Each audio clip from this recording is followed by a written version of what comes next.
السلام علیکم، آپ دیکھ رہے ہیں کے نیوز چینل۔ خبر شامل کرتے ہیں مظفر گڑھ سے۔ ہمارے نمائندے کی رپورٹ کے مطابق مظفر گڑھ شہر کے بارونق کنوان چوک کے نزدیک مین بازار میں 3 منزلہ عمارت زمین بوس ہو گئی، 8 افراد جاں بحق، 5 زخمی۔ تفصیلات کے مطابق کنوان چوک پر 3 منزلہ عمارت منگل کی شام عصر کے وقت اچانک گر گئی، جس کے ملبے تلے متعدد افراد دب گئے۔ حادثے کی فوری اطلاع پر شہری تاجر ریسکیو 1122 کی ٹیمیں میونسپل کارپوریشن کاملہ اور ضلعی انتظامیہ جائے حادثے پر پہنچ گئی۔ دبنے والے ایک شخص کی لاش بھی نکال لی گئی، جبکہ ملبے تلے ایک شخص کو شدید زخمی حالت میں نکال لیا گیا اور ملبے سے ایک شخص کی لاش اور 3 بچیوں سمیت 6 شدید زخمیوں کو بھی نکال لیا گیا۔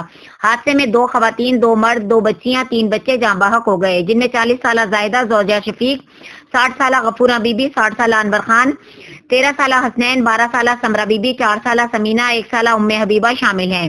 5 شدید زخمیوں کو ضلعی ہسپتال منتقل کر دیا گیا۔ ہسپتال میں ایمرجنسی نافذ کر دی گئی ہے اور اضافی عملہ طلب کر لیا گیا۔ افسوسناک حادثے پر پورے مظفر گڑھ شہر کی فضا سوگوار ہو گئی۔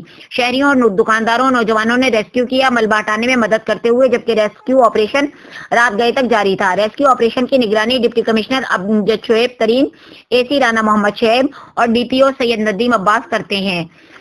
جائے حادثے پر شہریوں کی ایک بڑی تعداد موجود تھی۔